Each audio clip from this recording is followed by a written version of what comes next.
13 साल की बच्ची और 32 लोग मिलकर 5 दिन तक लड़की के साथ दुष्कर्म करते हैं। उसके बाद जैसे तैसे करके लड़की अपने आप को उन लोगों के चंगुल से निकालती है और घर आती है तो उसके हालत घर वालों देखकर हैरान परेशान हो जाते हैं।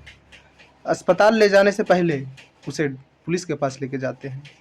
पुलिस के पास जाने के बाद पुलिस बोलती है कि पहले इसका इलाज करवाएं। इलाज के लिए ले जाया जाता है उस लड़की को।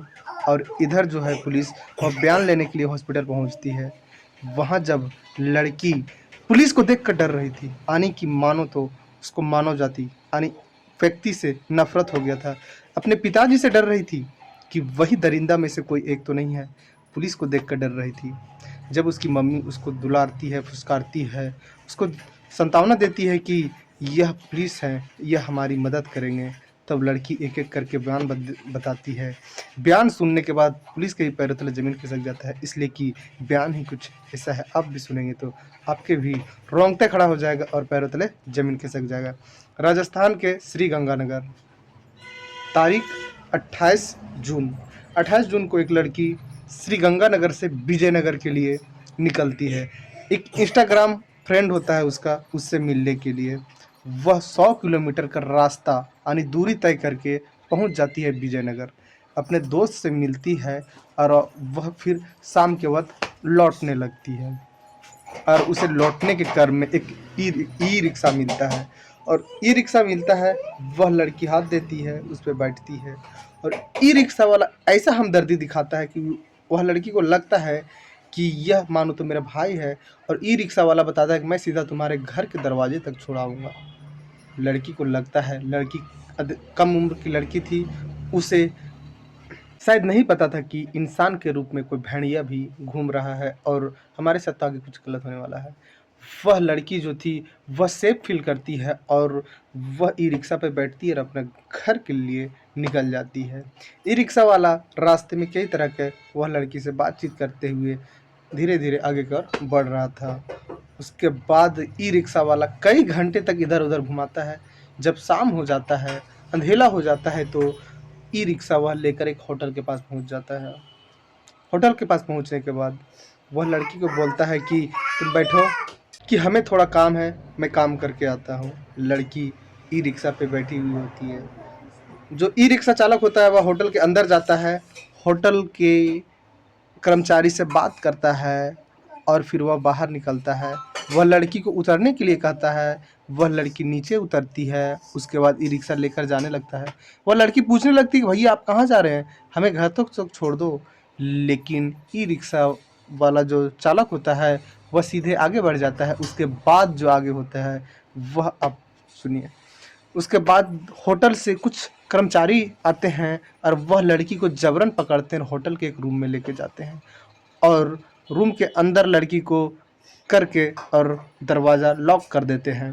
उसके बाद कुछ घंटा के बाद लड़की के पास एक व्यक्ति जाता है जो कि शराब पिए हुए था और उसके साथ ज़बरदस्ती करने लगता है। लड़की कई तरह से विरोध करती है तो उसको मारा जाता है, पीटा जाता है। लड़की मजबूर हो जाती है और उसके साथ दुष्कर्म होता है। कई लोग इसी तरह से आकर दुष्कर्म करते। लड़की जब बेहोश होती तो उसके मुंह पे पानी मार के होश में लाते। लड़की जब दर्द से चीखती तो उसको शराब पिलाते और कई तरह के नींद के दवाई देते। कई तरह के दवाई देकर लोग 5 दिन तक रखते हैं, एक होटल से दूसरे होटल, दूसरे होटल से तीसरे होटल, कई होटल के चक्कर लगाते हैं वह लड़की को अब उम्मीद नहीं था कि मैं घर लौट पाऊंगा, मैं इन भेड़ियों से बच पाऊँ। 5 दिन तक लगातार उस लड़की के साथ 32 लोग जाकर रेप करते हैं। वह लड़की जैसे तैसे करके उन लोग के चुंगल से बाहर निकलती है और 22 तारीख को जैसे तैसे करके फटे हुए कपड़े के पहने हुए के दौरान पहुंच जाती है अपने घर। 5 दिन के अंदर उनके घर वालों भी काफ़ी ज़्यादा परेशान होते हैं। घर वालों इधर उधर पहले खोजते हैं। जब उसकी लड़की नहीं मिलती है तो फिर पुलिस स्टेशन जाते हैं और वहाँ अपने बेटी का रिपोर्ट लिखाते हैं, गुमशुदगी का रिपोर्ट लिखाते हैं। पुलिस लिख लेती है लेकिन वैसा ही जांच चल रहा था, लड़की का कुछ पता नहीं चल पा रहा था। उनके घर वालों भी काफ़ी ज़्यादा परेशान थे, वह लड़की को ढूंढ ही रहे थे। लेकिन जब 22 तारीख को लड़की उस हाल में पहुंचती है घर, वह चल नहीं पा रही थी, दर्द से रो रही थी। उनकी मम्मी देखती है तो उनके जैसे कलेजा ही बाहर निकल गया हो, और वह अपने बेटी को सीने से लगाती है और उससे पूछने लगती कि तुम्हारे साथ क्या हुआ बेटी? बेटी तो रो रही थी, बेटी के सर से जहाँ-तहाँ से ब्लड भी आ रहा था। उनके पापा तुरंत फैसला लेते हैं कि हमें थाना चलना चाहिए। थाना लेके जाया जाता है, तब वहाँ लड़की पुलिस से डर रही थी कि हमारे साथ और लोग गलत ना करें। उसे लग रहा था कि इंसान के रूप में कौन-कौन भेड़िया बैठा हुआ है। वह लड़की 5 दिन में देख ली थी, लेकिन पुलिस उनको सांत्वना देती है और बोलती है कि पहले जाकर आप इसका इलाज करवाएँ, हम वहीं जाकर स्टेटमेंट लेंगे। लड़की को हॉस्पिटल लेके जाया जाता है, वहाँ उसका इलाज चलता है और पुलिस वहाँ पहुँचती है। लड़की स्टेटमेंट देती है कि हमें एक ई-रिक्शा वाला मिलता है। जब विजयनगर मिलने के लिए हम एक गए हुए थे अपने इंस्टाग्राम साथी से, उधर से लौटते वक़्त हमें एक ई-रिक्शा वाला मिलता है और वह हमें बोलता है कि मैं तुम्हें घर तक छोड़ दूँगा, और हमें भी लगता है कि वो हमें घर तक छोड़ देगा। कई रास्ते में कई कुछ-कुछ खाने के लिए दिया करता था, और शाम हुआ तो एक होटल पे लाके हमें छोड़ देता है और होटल के कर्मचारी हमें अंदर लेके जाते हैं और 5 दिन तक अलग-अलग होटल में हमें रखा जाता है और 32 लोग हमें रेफ़ करते हैं, और हमारे साथ जो दर्द का दवाई और शराब डाल दिया करते थे ज़बरदस्ती मुँह में, और कई तरह के उत्पीड़न लड़की के साथ किया करते, मारा-पीटा करते अगर लड़की चीखा-चिल्लाया करती तो, और जैसे-तैसे करके हम उन लोग के चंगुल से बाहर निकले।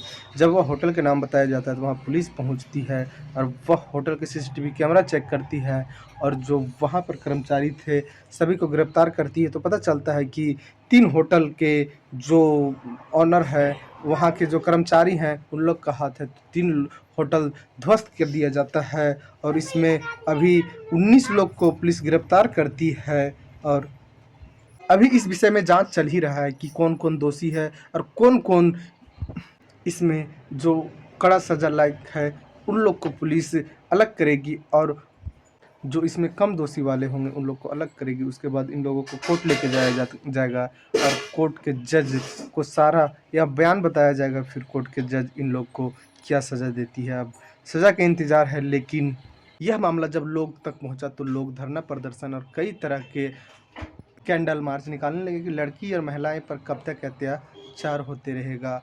और फिर यहाँ पर जो भी वहाँ के श्रीनगर के एसपी थे, वह घटना को लोगों को बीच आकर बताते हैं कि अभी तक जो दोषी पाए गए हैं उन लोग को गिरफ्तार कर लिया गया है, और जितना होटल इसमें शामिल थे वह होटल को ध्वस्त कर दिया गया है, यानी कि गिरा दिया गया है। अब इसमें जो भी सज़ा, जो दोषी होगा उसको कड़ी से कड़ी सज़ा मिलेगा और बहुत जल्द मिलेगा। यह बात जब बोलते हैं एसपी साहब तो सभी को फिर हिम्मत मिलता है कि यह लड़की को न्याय ज़रूर मिलेगा। अब सज़ा का इंतज़ार है, कौन दोषी है इसमें उसका इंतज़ार है। इस कहानी में इतना ही। जय हिंद, जय भारत।